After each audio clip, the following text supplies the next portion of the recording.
será que chega aí? Se eu falo de amor, você consegue me ouvir dizer? Você consegue me ouvir? Oi, tia Neguinha, que prazer receber você aqui em casa hoje, nesse dia, pra gente fazer esse momento nosso, esse bate-papo gostoso. E eu tô falando tia Neguinha porque é Maria do Socorro, mas todo mundo a conhece como Tia Nega. E ela gosta de ser chamada de Tia Nega, não é isso? Sim. Muito obrigada por você estar aqui hoje comigo na sala da minha casa. Um espaço que eu preparei para receber, né, as minhas colegas, as minhas amigas, para a gente falar de um assunto muito bacana que a gente ama, que é o chão da escola. E hoje a gente convidou você para estar aqui porque nós queremos falar com você sobre educação, alfabetização, que é um tema que nada melhor do que a tia Nega para falar pra gente. A gente tem essa intimidade de dizer que a tia Neguinha tem anos de alfabetização e a gente sabe que é uma alfabetizadora nata, né? Então, tia Neguinha, muito obrigada por você estar aqui conosco hoje. Boa noite, eu quero agradecer pelo convite, estou muito feliz de poder estar aqui, de poder falar de algo que eu gosto muito e estou simplesmente agradecer pelo convite e aceitei com muito prazer e vamos falar um pouquinho do que a gente sabe. Então, e sabemos de educação e gostamos de educação e é por isso que a gente trabalha há tantos anos juntas, né? Então, assim, eu queria conversar com você um pouco para a gente trazer um pouquinho dessa alfabetização na prática. E quando nós estamos nesse bate-papo, o quanto que a gente aprende uns com os outros. Verdade. No último podcast que a gente fizemos com a psicóloga, com a pedagoga, psicóloga Thaís Oliveira e pedagoga Ângela. E a gente conversou muito e falamos muito do uso do celular, do excesso de telas pelas crianças. Sim. E a gente hoje vai falar de alfabetização. E como não falar de alfabetização num tempo diferente, pós-pandemia, né? Sim. E a gente hoje está em outro cenário, em outro contexto. E eu queria, com essa tecnologia, eu queria perguntar para você, já puxando aquela nossa fala do podcast passado, que a Thaís Oliveira colocou muito bem, né? Sim. Sobre essa questão do excesso de uso de telas. Quando você recebe suas crianças hoje, porque você trabalha especificamente com as crianças de 6, 7 anos, né? Essa fase introdutória da alfabetização. E quando você recebe as crianças no contexto hoje, você percebe diferença em relação ao passado? Porque eu já estou há 26 anos de chão. Entendo que você está nessa média aí, né? De Sim. chão da escola. Exatamente, 26 anos. Então você percebe hoje uma diferença ao receber essas crianças? São crianças mais agitadas? Me fala um pouquinho disso. Olha, Vanderlei, é visível a diferença. A gente percebe que as crianças, antes, quando elas já iam para o primeiro ano, elas chegavam animadas, as crianças todas felizes. Hoje a gente vê que tem criança que quer ficar em casa. Ela não quer ir para a escola. Você tem que arrumar atrativos para que ela goste, para que ela fique. Porque em casa ela está no tablet, já está no celular, ela está vendo aquilo que ela quer, aquilo que ela gosta. Então a gente tem que fazer de tudo para que ela passe a gostar e veja atrativo na escola. Então a diferença é muito grande das crianças de antes para as crianças de agora, em relação a essa questão da tecnologia.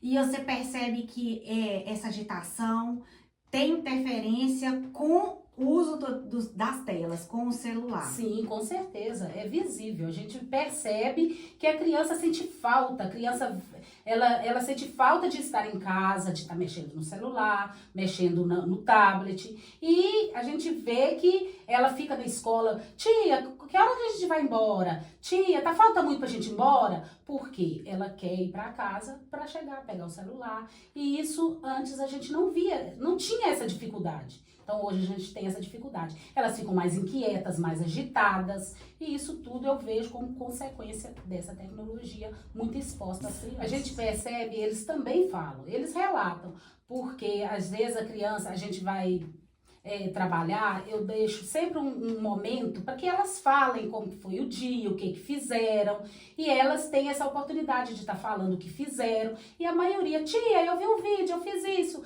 tudo direcionado ao celular. Então, nesse bate-papo, que eu gosto muito de ter esse bate-papo, sabe? Essa conversa. Eu quero agora todo mundo contando pra ti o que fez ontem depois que chegou da escola, o que vocês fizeram antes de vir pra escola. Então, eu gosto de ter esse papo. E nesse papo, a gente percebe que ninguém falou que andou de bicicleta, a maioria não falou que foi na casa da avó, viu o vídeo, assisti isso, fiz isso. Então, tudo voltado para o celular. Então, é aí que a gente vê a agitação, o motivo da agitação, o motivo daquela falta de concentração, aquela falta de interesse. Às vezes você tem uma atividade muito bacana, e aí você leva aquela atividade, a maioria interage, mas tem aqueles que já não está muito a fim de fazer aquela atividade. E teria muito mais disposição se fosse para mexer com o celular, com o tablet.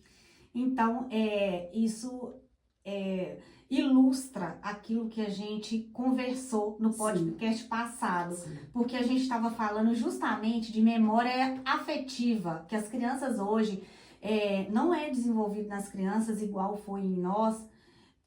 A memória afetiva de ir visitar a casa da vovó, Sim. a casa da tia, né? E brincar passear na rua de bicicleta, jogar bola, jogar uma peteca. Isso mesmo. Então, isso que você está falando, quando você recebe essas crianças, né, aos 6, 7 anos, ilustra muito esse cenário. Sim. E você falando sobre essa agitação de como que as crianças chegam para você, demonstra, né, essa nossa preocupação em trabalhar para a consciência das famílias, né, para afastar um pouco as telas das crianças, que realmente nega como alfabetizadora nata, né, tá aqui falando, exemplificando isso pra gente, o quanto que elas chegam mais agitadas hoje, né? Porque às vezes até muito nervosa, a gente vê que a criança nervosa, às vezes não acontece nada para ela tá brigando com o coleguinha, com falta de paciência com o coleguinha, e tudo isso a gente vê que é reflexo da falta dessa tecnologia. Então, eu acho que isso interfere na aprendizagem, na socialização, isso tudo tem interferência. Então, a gente não tá criando isso de lugar nenhum, não, né? Nós não estamos nem falando em verdades, a gente tá falando de fato. Porque a gente tá, né, vivendo. Então, que você está na sala de aula hoje e já esteve, né? Há 26 anos atrás. Sim, sim. Então, hoje você percebe o quanto que elas chegam mais agitadas, mais desatentas, dão mais trabalho, nega, mais trabalho para você organizá-las para o processo de alfabetização. Muito mais trabalho. Porque eu falo assim, eu sempre falo com as crianças, gente, nós temos hora para tudo. Nós temos hora para falar, para ouvir, a gente tem hora para brincar, para cantar, tem a hora que vai escrever, tem a hora que vai ler. E, às vezes, a gente tem tanta dificuldade que, às vezes, eles não sabem te ouvir. Às vezes, chega uma pessoa para dar um recado, eles não conseguem parar para ouvir. Então, a gente tem essa dificuldade de estar tendo esse controle, a gente está tendo dificuldade de fazer com que eles realmente concentrem naquilo que você está falando. Então, tudo isso é dificuldade que a gente observa quando eles chegam hoje. E através dessa dificuldade, a gente volta realmente na Thaís Oliveira falando pra gente parentalidade distraída. Esse é o tema que ela abordou no nosso podcast, que hoje a gente tem que ter cuidado com essa parentalidade distraída. O que é isso? A família realmente, os responsáveis, nós pais, estarmos distraídos do que realmente as nossas crianças necessitam e o que realmente é perigo para elas. Sim. E essa distração nossa, enquanto pais, reflete na escola. Reflete na aprendizagem, reflete na dificuldade do professor, né, caminhar com as crianças. e reflete no próprio crescimento das crianças, né? Não somente, né, para o conhecimento, para a aprendizagem, mas para a socialização também e para o crescimento do ser humano como pessoa em si. Isso, como pessoa em si. Então, essa parentalidade distraída que a Thaís Oliveira trouxe para a gente precisa prestar atenção nela. Até que ponto eu estou tendo atenção com a criação das minhas filhas, no meu caso, né? Então, até que ponto? E hoje eu vejo você como mãe, né? Você vê, recentemente você teve esse processo, a gente acompanhou o seu processo de adoção. Sim, sim.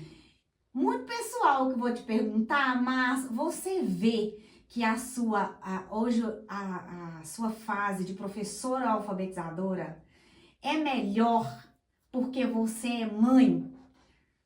Como é que você vê isso? Eu posso dizer que sim, porque o meu filho, eu alfabetizei, mas eu tive muita dificuldade de alfabetizar naquela época, porque ele ainda não era meu. Então, ele teve muita dificuldade para ser alfabetizado, mas ele foi alfabetizado. Mas hoje eu vejo totalmente diferente. Hoje eu vejo, se fosse para eu alfabetizá-lo hoje, seria diferente. Seria totalmente diferente. Eu acho que ele me ajudou muito nesse processo, muito mesmo. Que maravilha! Eu hoje vejo, tanto que na hora de ajudá-lo a fazer as atividades, eu vejo as dificuldades que ele tem, porque faltou lá na fase dele ser alfabetizado, na questão, por exemplo, da letra. Ele não tem uma letra boa, porque quando era o momento dele estar traçando aquela letra cursiva, ele ainda não tinha coordenação motora desenvolvida, porque ele era uma criança que não teve apoio, ele não teve suporte para isso. Então, hoje, toda reunião que eu faço com os pais, eu gosto de frisar, valorize o que seu filho faz. Olhe o caderno do seu filho, elogie o caderno do seu filho, veja o recadinho que a professora sempre deixa no caderno do seu filho. Isso vai fazer com que ele queira fazer melhor, queira fazer mais bonito do que ele fez ontem, para que a mamãe veja e fique feliz. Que bacana. Então, nas reuniões, eu sempre gosto de falar isso para as mães e até pais que também vão à reunião. Olhe o caderno do seu filho, valorize o que seu filho faça, incentiva. Como que você pode incentivar? Elogiando. Nossa, tá lindo, nossa, seu desenho tá muito caprichado, a sua letra tá bonita, você pode melhorar mais ainda essa letra. No dia seguinte, ele vai querer fazer mais bonito. E é o que eu faço com meu filho hoje, eu tento fazer isso para ver se ele caminha. Ele caminha nesse processo. De qualquer forma, antes de mais nada, parabéns por essa sua coragem, né? Sim. Faria tudo de novo. De ter sido mãe, né? Naquele processo lá atrás, naquela circunstância, né? Tem pessoas que falam, nossa, você é louca, nossa, eu não teria coragem. Faria tudo de novo se fosse preciso. Pela circunstância, jamais eu ia me negar a fazer isso. Nossa, parabéns mesmo. E assim, eu não tive a oportunidade, porque eu passei por processos de gestão, essas coisas, fui para o polo trabalhar com a universidade. E quando, só agora, né? Sim. Eu fui mãe, eu estava trabalhando na faculdade. Mas eu imagino que hoje, eu trabalhei há 26 anos atrás, né? Eu entrei na sala de aula, mas eu não era mãe ainda. Entendi. Hoje, quando eu entrar na sala de aula sendo mãe, eu tenho certeza que as minhas aulas vão ser melhores ainda. Pode ter certeza, né? Disso. Então, assim, e todo mundo fala realmente, toda professora é uma segunda mãe. Uhum. E quando ela é a mãe, ela é uma terceira mãe. Eu falo então, para os meus alunos assim, enquanto vocês estão na casa de vocês têm a mãe, o pai, a avó. Aqui na sala, a tia é a mãe de vocês. Isso. Eu que vou corrigir, eu que vou educar, eu que vou ensinar o que é de melhor para vocês. Eu que vou fazer o papel da mãe de vocês. Então aqui, aí eles falam, tia, só tem quantos filhos? Aí hoje eu falo assim, eu tenho 23. Tia, mas tudo isso? Eu tenho um lá em casa e 22 aqui. Que maravilha. Então, sendo mãe, educar com olhos de mãe, né? Sim. Então tem... É preciso ter esse olhar de mãe para que a gente consiga fazer o melhor para que essa criança desenvolva. Ele tem que se sentir seguro, igual a gente sente quando tá perto da mãe. Então a criança tem que estar segura quando ele está perto da professora para que ele consiga desenvolver. Tanto que quando eu começo esse processo de alfabetização lá do início, que às vezes eu peço para a criança, escreva como foi seu primeiro dia de aula. Ele não sabe escrever. Ô tia, mas como? Escreva do seu jeito. Aí ele fala, do meu jeito, tio, o que eu sei? Sim, o que você sabe. Ali eu estou dando liberdade para ele fazer aquilo que ele sabe. Se ele não sabe escrever aquela frase completa, com palavras corretamente, ele vai fazer um desenho. Depois eu vou pedir para que ele me explique o que foi que ele fez. Por que você fez esse desenho? Ali eu vou entender se ele gostou do primeiro dia de aula, se o primeiro dia de aula dele foi bom. Nesse momento eu percebo que ele está produzindo. Ele está desenvolvendo e ali ele está me mostrando o que ele já sabe. Nossa, que maravilha! Então, tô falando dessa parentalidade, a gente volta nessa questão. O processo de alfabetização é um processo bem complexo mesmo, Sim. A gente sabe disso. E tem que ter união, família, escola. É uma Sempre, parceria. né? Tem que ter essa parceria, família, escola. Uhum. E o foco, né? O foco na alfabetização é preparar essas crianças com a cabecinha bem boa, né? É a base. A base. É a base de tudo. Para que ele consiga progredir, para que ele consiga ter sucesso, essa base tem que ser bem feita. É igual uma construção. Entendo. Se você não fizer uma base boa, provavelmente no futuro a sua construção vai desmoronar. A alfabetização é assim. E como que é o início do seu processo de alfabetização? As crianças saindo da educação infantil e chegando ali para você. Como que você recebe essas crianças e conduz essas crianças nos primeiros meses do ano letivo para entrar nesse processo de alfabetização? Como é que é essa condução? Olha, é assim, é um processo desafiador, mas também mágico. Eu considero como mágico, porque eles estão vindo da educação infantil, aí a gente tem que continuar oferecendo para eles muitas brincadeiras, fazer com que eles se sentem à vontade para fazer aquilo que eles gostem. Você não pode, por exemplo, no início, eu gosto muito de estar fazendo um combinado com eles. Vamos fazer um combinado na questão de estar saindo da sala, na questão de agora tem hora para ouvir, tem horas para falar, tem hora pra gente cantar. Então a gente fazendo junto com eles esse combinado, nada vai ficar difícil para ele, nada vai ficar pesado, nada vai ficar diferente para ele do que ele fazia antes. Então eu sempre procuro fazer esse combinado com eles, porque a gente precisa ali estar tendo um segmento para que ele aprenda a escrever, aprenda a ler. Mas para isso eu gosto de contar muita história. Eu gosto de fazer muitos joguinhos com eles, coisas que vão despertar neles. Eu gosto de ver que eles ficam felizes. São atividades que eu gosto de fazer para que a criança se sinta feliz e goste de estar fazendo. Porque é um processo e esse processo tem que ser feito de uma forma agradável. Eu penso assim, a criança tem que se sentir bem, ele tem que estar feliz naquele espaço. Porque se ele não estiver feliz, ele não vai desenvolver. Ele não vai aprender aquilo que de fato ele precisa.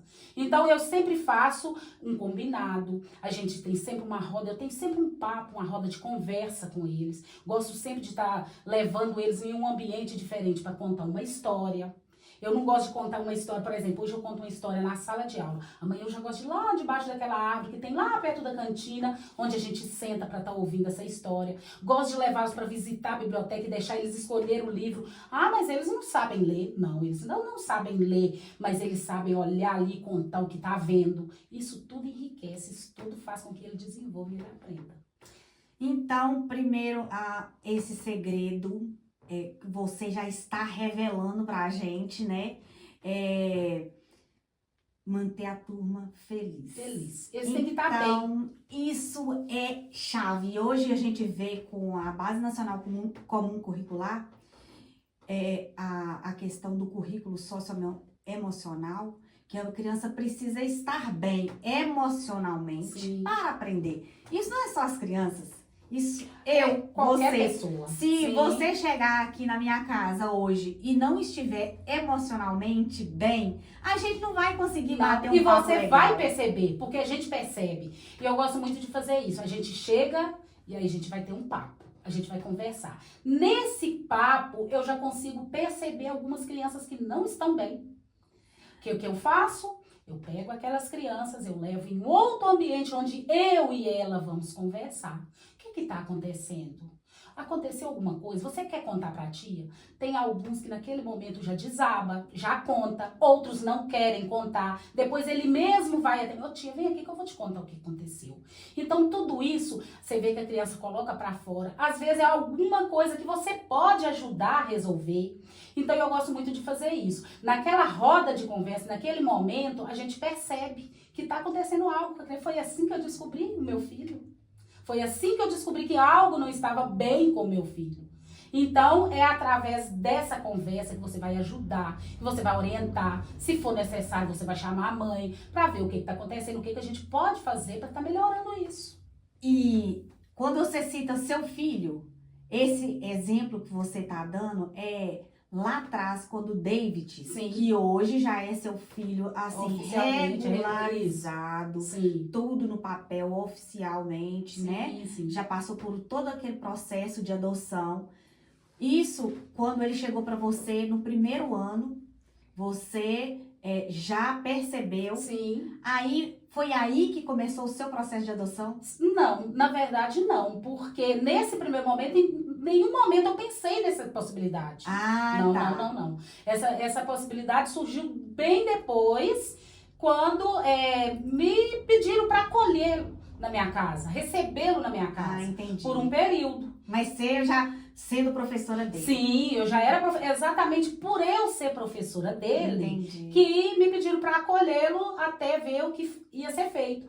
Mas como que eu vou acolher e depois deixar ir embora? Entendi. Nunca. Isso, graças a Deus tudo certo. Sim, sim. Então, esse passo de fazer com que as crianças estejam felizes ali. Sim. Esse é o primeiro momento Sim. da Elas têm que professora. sentir que aquele ambiente é um ambiente, elas vão brincar, elas vão conviver, socializar, elas vão ter a oportunidade de estar falando, contando sobre a sua vida. E ali é onde começa o processo da aprendizagem Então, e da alfabetização. Não há mais espaço para aquele professor chegar, gente, olha, hoje a gente vai aprender tal palavrinha, nada disso. Primeiro é criar um ambiente feliz, onde as crianças se sintam seguras. Sim. É isso, Charlene? Amanhã, nossa, eu tenho que ir para aula, eu não sei o que será que a tia vai fazer hoje. Então elas têm que ter essa sensação de que está indo para a escola e que vai ter muita coisa interessante. Eu sempre falo, não falte de aula se não tiver necessidade. A tia só permite que falte de aula se estiver passando mal ou por extrema necessidade, porque quem falta de aula perde.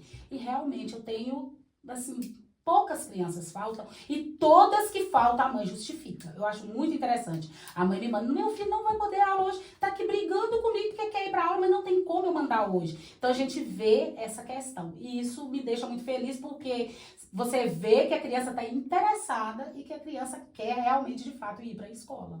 Nossa, isso é muito grandioso, porque a gente vem estudando e sempre, né? Lendo sobre isso, sobre a necessidade, o currículo socioemocional, a criança tem, mas você como professora já exemplificando isso pra gente, isso é muito rico para nós ouvirmos enquanto professores, pra gente saber, eu que estou afastada da sala de aula há um tempo, por outros caminhos, né, de gestão e isso. Sim. E quando eu voltar, eu saber que o primeiro passo é criar um ambiente feliz para que as minhas crianças consigam ser alfabetizadas, né? Para que alcance esse processo. Bom, a gente fala aí quando as crianças já chegam para você. Então, a gente agora, falando da formalidade, né? Da alfabetização, quando a criança chega para você, então é preciso saber alfabeto. Sim, né? sim. Que a gente, por exemplo... Às vezes nem todos ainda sabem, mas já Isso. estão caminhando. Às vezes faz uma confusão entre uma letra e outra, mas a grande maioria já conhecem as letras. Isso.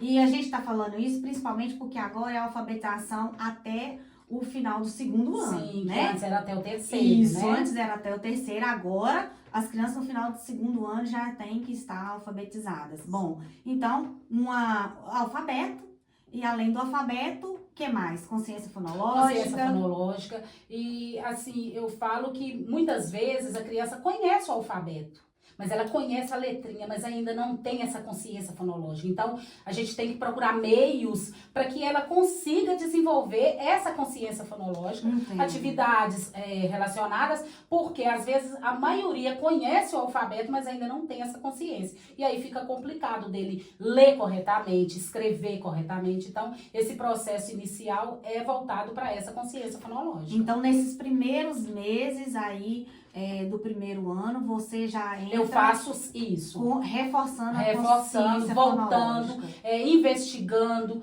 E na maioria das vezes eu faço isso, eu sempre peço um caderninho. Esse caderninho é para estar acompanhando os avanços. Então, eu sempre peço um caderninho, eu coloco lá como caderninho de produções. E eles vão fazendo as atividades, eu sempre falo, é do meu jeitinho, tia, sim, é do jeito que você sabe. E é muito interessante, que aí eles vão fazendo. Eu trabalho os diferentes gêneros textuais voltado para esse caderninho. Eu trabalho todos os tipos de gênero, fazendo com que eles mesmos estejam produzindo esses textos do seu jeitinho. E quando chega lá em dezembro, no finalzinho, eles mesmos começam a voltar nesse caderno. Tia, mas eu não sabia nada. Tia, eu fiz isso aqui tudo. Tia, eu quero consertar. Não quero deixar dessa forma. E as mães também começam. Aí é onde você consegue mostrar para as mães o avanço que o filho teve. Olha como tudo que eu coloco nesse caderninho, eu registro e coloco a data. Entendo. Então essa data mostra que lá em fevereiro ele estava daquele jeito, ele escrevia daquele jeito, ele pensava daquele jeito, e hoje, em dezembro, olha como que ele está. Então a mãe também olha aquele caderno e fala, meu Deus, mas meu filho aprendeu muito. É uma maneira de você estar mostrando para a mãe aquilo que o filho de fato aprendeu. É como o portfólio. Sim. O caderninho portfólio. É o caderninho, né? portfólio, sim. Isso, aí você vai mostrando, sim, né? Sim, aí eu vou trabalhando do jeito dele, tanto que eu faço a correção, eu peço orientação, né, pra supervisora nessa questão, eu falo, não, pode continuar fazendo, porque eu faço a correção, jamais eu risco o que ele escreveu, eu destaco para mostrar, por exemplo, quando ele escreve lá uma palavra incorreta, eu destaco essa palavra e muitas vezes eu volto com ele, olha aqui o que você escreveu. Nossa, tia, é com 2 S, eu coloquei com C cedilha. Aí quando chega lá no final, ele já começa a perceber e ele já começa a compreender que naquele momento ele não sabia, mas hoje ele já sabe como se escreve aquela palavra. Então, e uma coisa importante a gente dizer, porque você começou já a entrar nesses gêneros textuais, tem um método que você segue, por exemplo, o fônico, o global, esse método de alfabetização, ou você passeia por esses métodos? Exatamente isso aí que você falou. Porque tem criança que o fônico vai ser excelente para ele. Ele vai desenvolver totalmente, mas tem criança que não. Então, eu não tenho ali um método que eu vou seguir durante o decorrer do ano. Eu vou buscando estratégias para fazer com que aquela criança desenvolva. Se eu ver que aquele tipo de atividade, aquele método não funcionou, eu busco outras estratégias. Eu tento fazer com que a criança desenvolva, porque cada criança tem seu ritmo, cada criança tem seu tempo e cada criança tem uma maneira própria de desenvolver. Então, eu não tenho um método, eu sigo aquilo que eu vejo que está funcionando. A gente está falando das crianças recém-chegadas na escola, no primeiro ano. Vamos lembrar dessas crianças de 6, 7 anos no primeiro ano, nessa primeira parte da alfabetização. O que você me fala da disciplina da turma com relação a esse seu processo de alfabetização? Como que tem que estar a disciplina da turma para que a criança, assim, para que o seu ambiente seja um ambiente acolhedor, alfabetizador de fato? Olha, é muito complicado. Quando eles chegam muito eufóricos. E eles querem continuar com o mesmo ritmo lá da educação infantil. Ok. Então, eu falo sempre, primeiro você tem que colocar ordem na casa, no sentido assim, eles têm que saber que agora eu vou ouvir, eles têm que saber, agora eu posso falar, agora nós vamos cantar, nós vamos dançar, eu posso levantar do meu lugar, mas eu não posso ficar passeando para a sala enquanto a tia tá ali explicando. Então, é um processo que você tem que ter habilidade para estar lidando de uma forma amigável, de uma forma acolhedora, mostrando para ele que se ele ficar daquela forma, o coleguinha vai aprender e ele não. Ele precisa ouvir para entender o que a tia mandou fazer. Então, tudo é a base da conversa. tudo igual eu tô te falando, todos os dias eu tenho um papo. Todo mundo quer aprender, não quer, gente? Aí, sim, quem quer fazer uma letra linda, maravilhosa? Ótimo, então vamos ver como que a tia vai escrever. Eu quero, para aprender a usar o caderno, vamos todo mundo pegar o caderno junto. Então são estratégias que a gente usa, que a gente ensina, mas de uma forma carinhosa, de uma forma que você não vai brigar, você não vai fazer com que a criança fique triste. Então é uma forma que cada um tem o seu, cada um tem o seu jeito de fazer isso, mas tem que ser feito, porque precisa ouvir. Eu já peguei várias turmas que era complicado. Às vezes as pessoas chegavam e falavam assim, fala com as crianças isso e isso, porque eu nunca consegui falar nessa turma. Falei, não, aqui você vai conseguir falar, pode entrar. E às vezes as pessoas entram e olham pra mim e falam, nossa, consegui mesmo, eles sabem ouvir. É tão interessante, se você chegar na minha turma hoje, depois de quantos meses de aula, eles podem estar fazendo atividade, todo mundo concentrado. De repente a tia Vanderlane chegou. Eles param o que estão fazendo e vão ouvir o que a tia Vanderlane tem para falar. Eles não vão te interromper, eles vão esperar você falar. Mas como que eu consigo? Falando, gente. Quando alguém fala, a gente tem que ouvir. Pessoal, a tia tá falando, a tia tá explicando, vamos ouvir? Então tudo isso é com carinho, é com jeitinho, mas tem que ser ensinado. Tem que ser ensinado. Tudo que você ensina com amor, com cuidado, aprendem. Eu quero ser aluna da tia Nega. A tia Nega tá se aposentando. Mentira, não. É maravilha sim, porque você merece. Não quero aposentar agora. Não tá na hora, tá, tia Nega? Não tá na hora. Brincadeirinha. Bom, muitas crianças têm que passar pelas suas mãos ainda, tá? E assim, uma coisa importante que você falou aí, da disciplina. Sim. Disciplina. E, voltando no podcast passado, a Thaís deixou uma fala muito bacana pra gente, que é tolerância à frustração. O que é a tolerância à frustração? A criança tem que saber ouvir não. Criança Sim. tem que saber o limite. E tá muito difícil.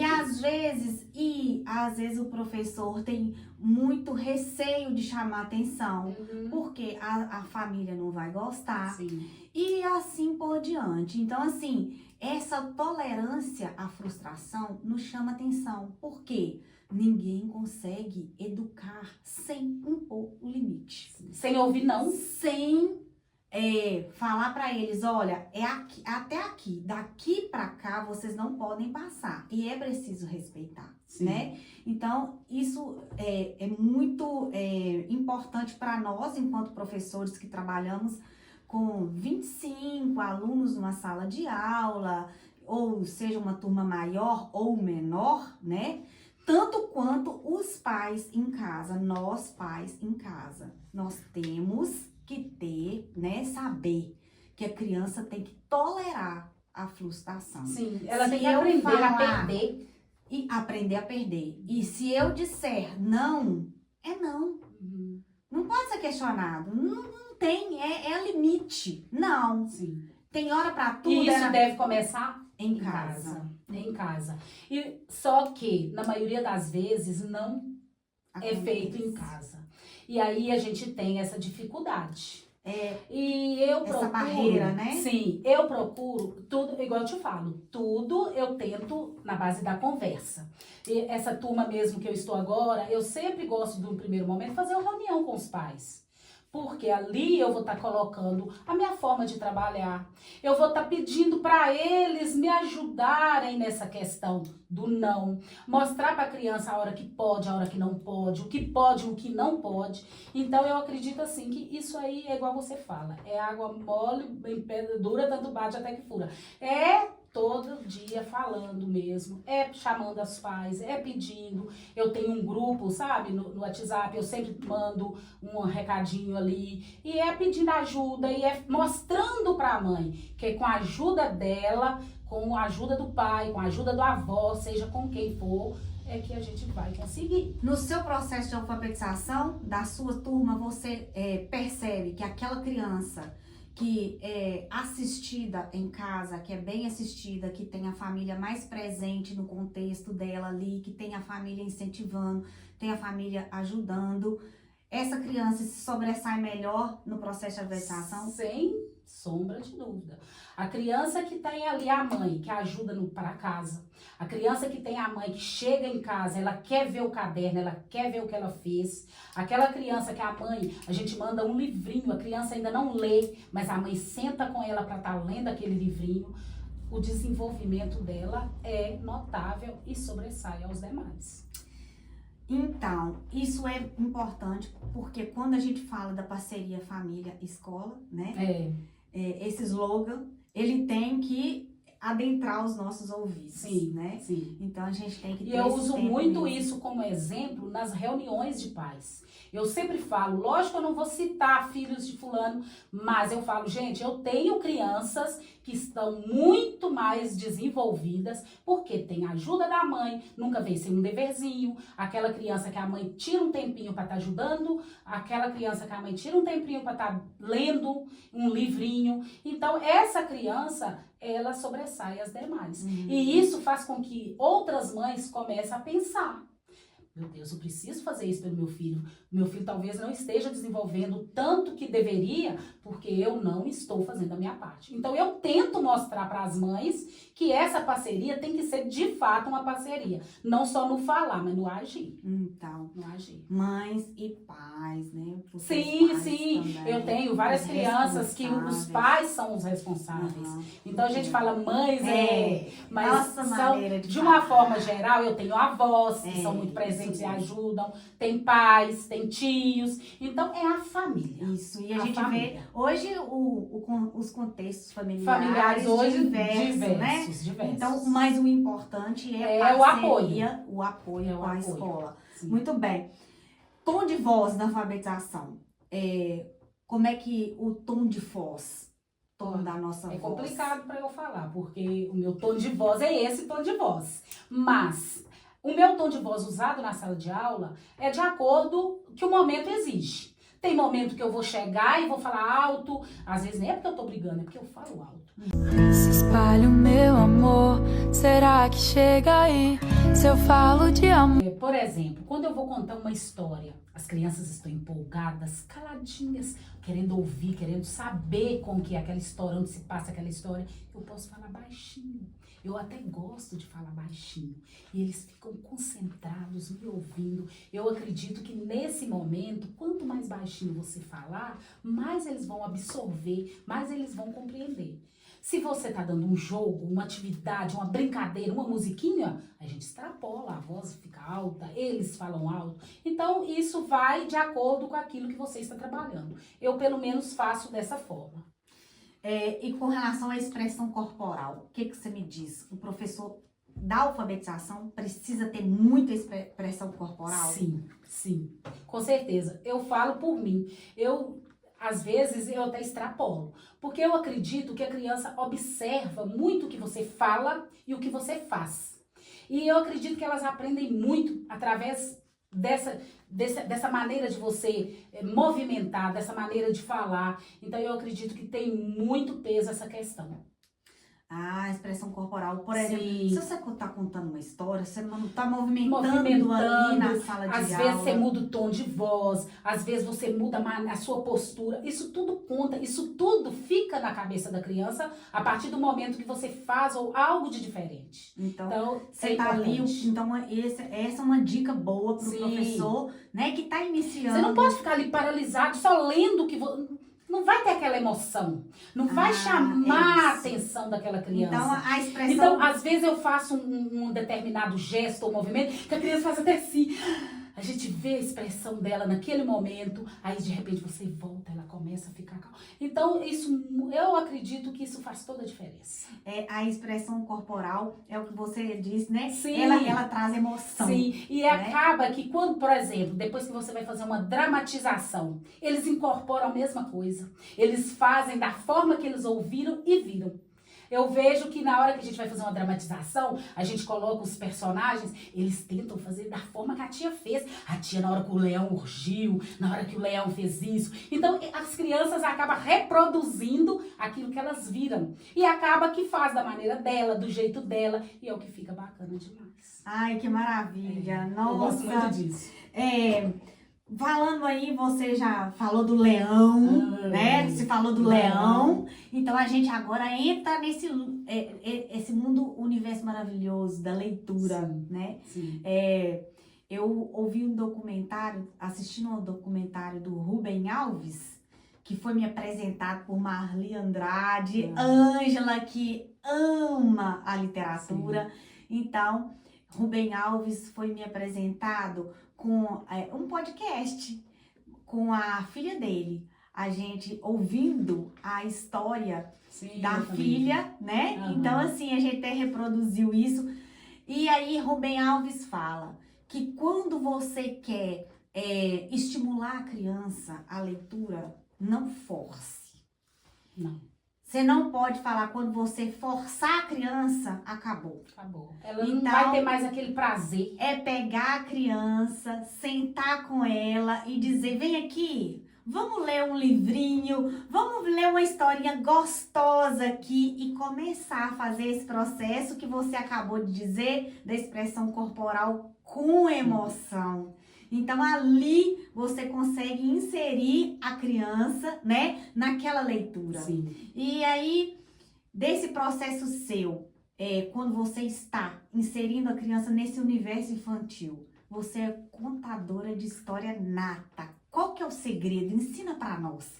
Para a criança apaixonar pela leitura. Como é que é o processo? Eu acho que não tem segredo. É você vivenciar, é você fazer aquilo que você está lendo, é aquilo que você está vendo. Por exemplo, eu acho muito interessante. Sexta-feira eu falei para os meus alunos, vamos à biblioteca, cada um vai poder escolher o livrinho que... Gente, parecia que eu estava chamando para ir para o parque de diversão. Sabe? Aqueles... Tia, eu posso pegar o livro que... Pode. Lá você vai pegar... Tia, eu posso ler para você o livro que eu escolhi? Pode. Então, a partir do momento que você convida a criança para ir à biblioteca, escolher um livro, e ela reage como se você estivesse convidando para ir para um parque de diversão, é muito bom. É muito bom. Mas esse processo, para você conseguir esse resultado, vem daí. De você contar uma história com emoção. De você contar uma história vivendo aquele personagem, fazendo com aquilo que o personagem faz. E eu acho que isso não é uma coisa que eu tenho que fazer hoje. Eu vou fazer sexta-feira, todos os dias. Mesmo que você não conte uma história, leia um texto. Todos os dias tem que ter algo para ler. Um dia você leia, outro dia você pede aquele que já está lendo para ler para o coleguinha. Convida alguém que não faz parte ali da sua sala para ir contar. Tudo isso faz com que a criança viaje e passe a apaixonar pelo livro, pela leitura. E isso vai fazer com que ela cada dia melhore mais a sua leitura. Ou seja, é uma dramatização daquela leitura. Sim. Todos os dias, para promover o encantamento, para a criança querer, né? Mais você não vai obrigar, você não vai... Agora tem que ler. Não. Tanto que a gente faz o cantinho de leitura na sala. É impressionante. Às vezes eu vejo que a criança tá ali eufórica fazendo atividade. Por quê? A hora que eu terminar minha atividade, eu posso ir pro cantinho. Eu vou até o cantinho e escolher um livro para eu ler. Isso é muito bom de ver que a criança está interessada e que a criança está incentivada a ler. E isso faz com que ela realmente desenvolva a leitura, lendo com fluência, interpretando, conseguindo contar aquilo que leu. E é o que conta. Isso é o que vale. E antes de chegar nesse processo, a gente já fez um passeio. A gente já sabe, você nos deu a seguinte dica, que para entrar nesse processo da alfabetização, é preciso preparar o campo, Sim, né? O ambiente. O ambiente, a disciplina da turma, envolver a turma, né? Sim. Promover momentos felizes para que a turma esteja feliz. E aí, nesse processo, você já falou, né, da importância do alfabeto, da importância da preparação da consciência fonológica, ou preparação não, da continuidade de reforçar a consciência fonológica. Sim. E a partir daí, é importante você ir para o quadro, é sempre importante você estar ali no quadro, iniciando esse processo de alfabetização? Olha, é a minha maneira, o jeito que eu sempre faço, que eu acho muito importante.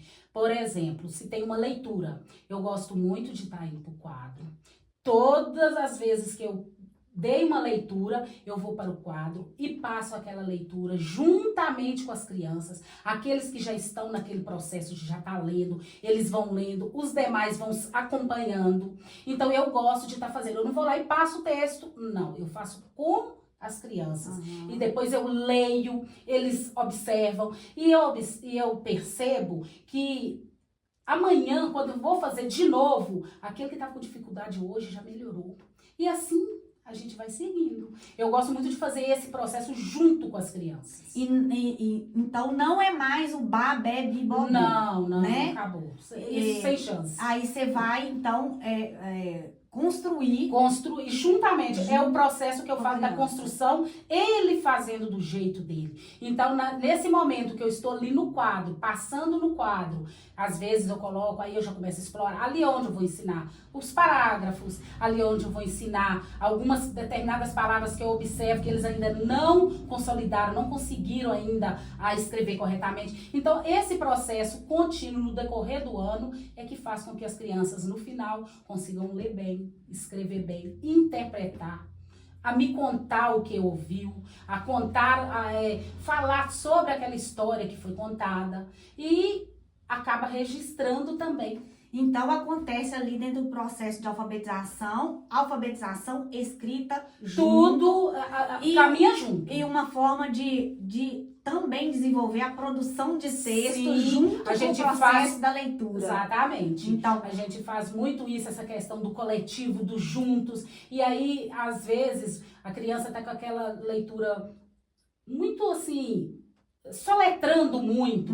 E essa questão de todos os dias estar passando, contando uma história, falando, às vezes coloco trechos da história para que eles possam ilustrar, para que eles possam, às vezes, escrever do jeito deles uma parte da história. Então, nesse processo, ele vai desenvolver o interpretar, ele vai desenvolver a escrita e ele vai desenvolver todos os campos que precisa. Então, por exemplo, a Maria Clara chega para você. Não vou falar eu não, que eu já tô velha demais. Então, Maria Clara chega para você, primeiro aninho. Maria Clara já tem consciência fonológica, já sabe o alfabeto. Como que você vai fazer para Maria Clara ler a palavra, por exemplo, casa? Olha, eu não vou querer que a Maria Clara leia a palavra casa, porque eu não vou pôr lá no quadro a palavra casa para Maria Clara. Nós vamos começar, por exemplo, eu posso começar pelo nome da Maria Clara. Ai, que maravilha. Eu posso usar as sílabas do nome da Maria Clara, não só da Maria Clara, mas os demais coleguinhas. Eu vou começar ali, gosto muito daquela proposta da Marli de construção do crachá. Muito boa. Ótimo. Então, no primeiro momento, tem aquelas crianças que ainda não sabem o nome completo. Eu tenho lá o aluno que só sabe o primeiro nome. Aí, como que eu vou julgar lá a palavra casa? Que significado que isso vai ter para a criança? Entendo. Nenhuma. Então, eu vou começar por ali. Vamos construir o nosso crachá. Vamos fazer esse crachá da maneira que você... O que você gosta? Aí, às vezes, pode estipular alguma coisa. Ilustre aí nesse crachá o que você gosta, o que você gosta de fazer, o que você fez nas férias.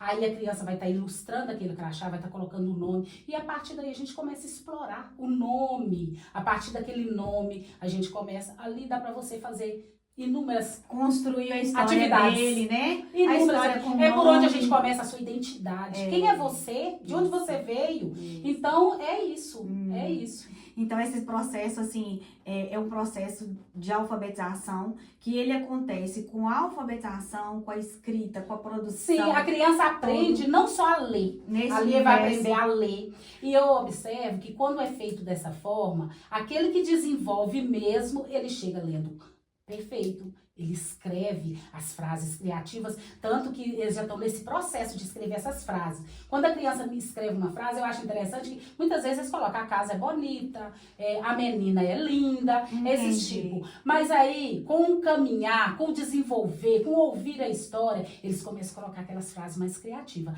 Um aluno meu essa semana escreveu uma frase, a gente estava falando sobre os autores, Maurício de Souza, sobre o Ziraldo, sobre Monteiro Lobato. Lobato. primeiro ano. Primeiro ano. Eles conhecem os personagens, então eles precisam conhecer quem criou esses personagens. E aí foi muito bacana, nós exploramos muito quem era, mostrei pra eles quem era Maurício de Souza, quem era o Ziraldo, Monteiro Lobato, e aí fomos conhecer os personagens criados por eles. A partir daí eu comecei a ensinar pra eles frases, criar frases, e eu fiquei assim encantada como que eles começaram a criar frases criativas. E de repente um chegou e falou assim: tia, eu vou colocar aqui que o Cebolinha é um menino amigável. Eu falei: ai, que bacana, mas o que é amigável? Tia, ele se dá bem com todo mundo, ele trata bem todo mundo, como a gente tem que fazer, amigável, uma pessoa boa, ele é bonzinho. Ou seja, ele escreveu e sabia o que tinha escrito, e sabia o que significava. Então, a gente vê que eles estão aumentando o seu repertório, compreendendo melhor o significado das palavras, tudo a partir de ouvir, de ali conhecer um personagem e quem criou esse personagem. Então, é isso. A contação de história. Você, como uma boa contadora de história, faz isso frequentemente em suas aulas? Sim, eu acho muito importante fazer. Eles amam ouvir e eu acho que isso enriquece demais. Enriquece demais. Então, às vezes, eu visto de personagem pra contar uma história. Veste de personagem? Isso, já vesti de Dona Benta, já vesti de pirata. Que maravilha! Eles ficam enlouquecidos quando o pirata entra na sala. Eles ficam enlouquecidos quando vê a Dona Benta. A partir do momento que ele já conheceu aquele personagem lá do sítio. Entendi. E, de repente, ele aparece na frente deles. Então, a criança fica fascinada. É aonde a gente consegue desligá-los dessas telas. Eu te confesso. A criança não vai nem lembrar do celular naquele momento que a Dona Benta tá ali na frente contando Que uma maravilha. história. Eu te confesso que eu sou boa contadora de história, mas eu não sou muito boa para interpretar. Eu sou tímida para interpretar.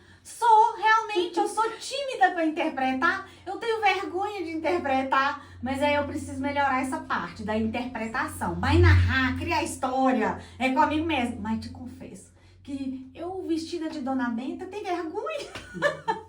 Então, eu descobri essa parte minha. Ó, Vanderlane, o que você tem vergonha? Eu tenho vergonha de encenar. Encenação. Mas você não imagina o quanto que as crianças gostam disso. Isso vem a tia, né? Aí eu quis diversificar um tempo atrás. Como a gente estava trabalhando Monteiro Lobato, a gente estava trabalhando os personagens do sítio, eu levei a Emília. Aí a Emília foi contar a história.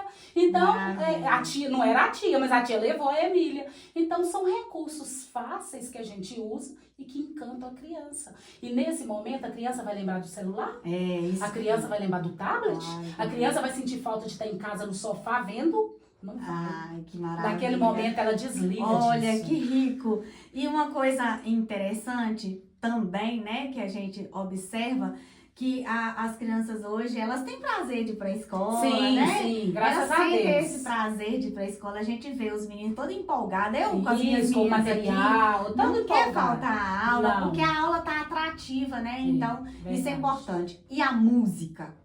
Musicalidade no primeiro ano. Como é que você canta muito? Olha, eu vou te falar a verdade, eu amo cantar, já não tô aguentando mais.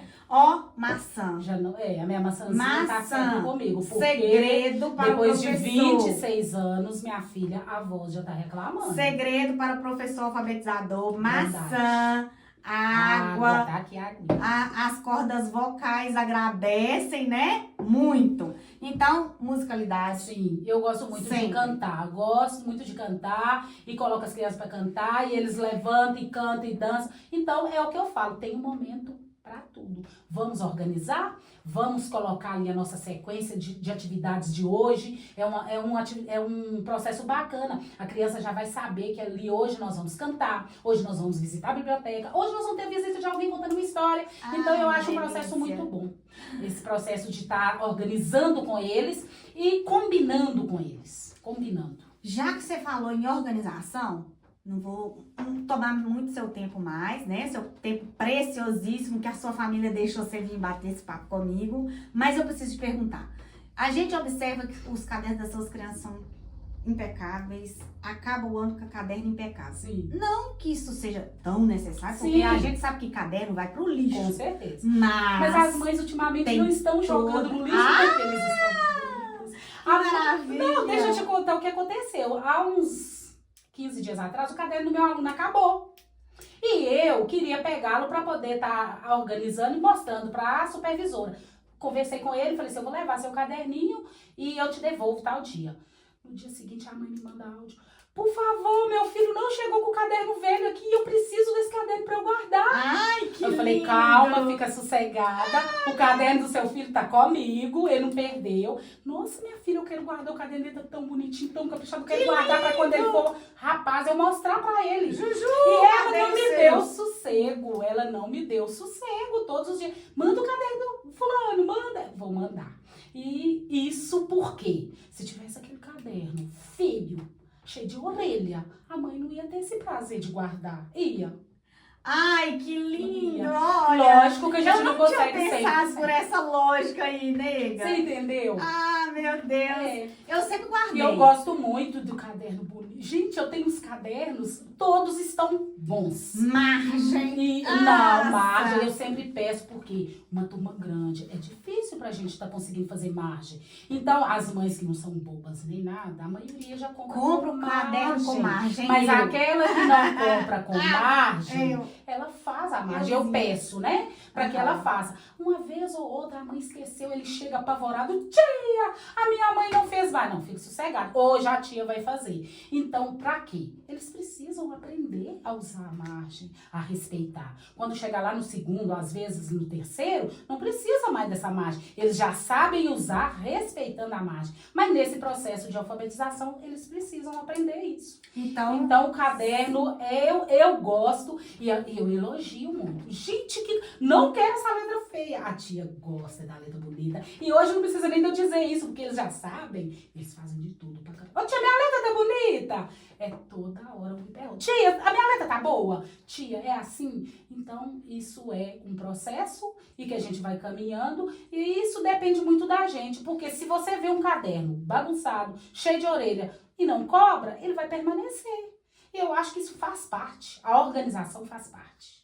ai, que maravilha. Então, assim, nessa formatação, né? Sim. Dessa alfabetização, a gente tem que ter esse cuidado, né? Pelo de menos o manter- meu ponto de vista, sim. Manter os caderninhos caprichados, porque isso faz parte, né? Uhum. E a gente observa mesmo que se você preza muito por isso. Sim, hoje, às vezes, eu acho interessante, as crianças vão de ônibus, né? Às vezes a criança desce do ônibus, a mãe não tem paciência de chegar em casa pra estar olhando. Ela já abre a mochila ali mesmo, pra abrir o caderno pra olhar. Olha que glória. Eu fico fascinada com isso. Já vi cena. várias vezes e várias mães. Que presente pra professora, hein? Sim, a mãe abre a mochila, caminhando em direção à casa, ela abre a mochila, já pega o caderno e começa a olhar o que foi feito naquele dia. Que é incentivo maior para professora e principalmente para criança. Nossa, Criança que não vai maravilha. querer fazer feio. Nossa, sabe o que minha mãe vê? E eu gosto muito de estar deixando um recadinho. Parabéns, você brilhou. Sua letra tá linda, continue assim.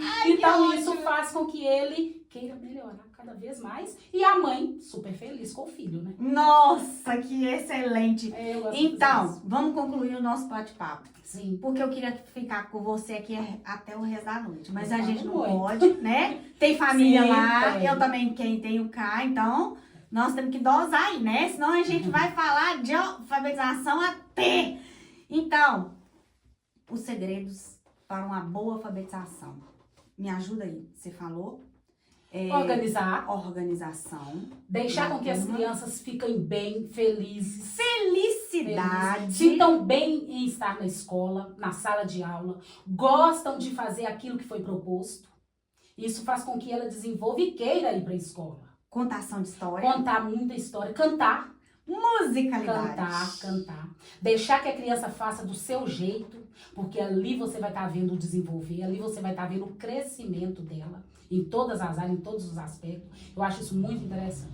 Ô, tia Nega, obrigada por esse bate-papo maravilhoso. Eu que agradeço. Por foi essa muito bom. oportunidade de aprender muito Aprendo sobre todos os dias o aqui processo com as minhas de colegas, alfabetização. com você, com todo mundo. Então, assim, muito obrigada mesmo. Obrigada por você tirar esse tempo para conversar um pouquinho conosco. Pode dar um sorriso pra lá, ó. Ah, tia nega. Então, assim, ó, obrigada de coração. Que você seja muito feliz. Eu sei que é. Graças a Mas Deus, não tem o que é reclamar. porque esse sorriso está estampado aí por todos, né? Os espaços que a gente entra e encontra com você. Mas que nunca apague esse seu sorriso do seu rosto. Amém. E todas as crianças que passam por vocês, por você, professora alfabetizadora, as crianças e as famílias sentem muito gratas por terem passado por você, tá? Parabéns pelo seu trabalho sempre. E obrigada por você nos ensinar tanto hoje. Obrigada pelo convite. Muito obrigada. Espero Obrigada ter mesmo. contribuído, nem que seja um pouquinho. E olha, então, gostaram do bate-papo, né? Curte lá, compartilha, dá um like pra gente continuar com muitos outros assuntos, né? Sim, com certeza. Interessantes quanto esse da alfabetização. Espero que todo mundo tenha aprendido o quanto eu aprendi com você aqui hoje, tá bom? Obrigada. Beijo no seu coração, obrigada pela parceria de sempre, obrigada pela amizade. Ai, E pode comer por eu sempre. poder caminhar com você por todos esses anos. Obrigada por você. Obrigada por tudo, viu?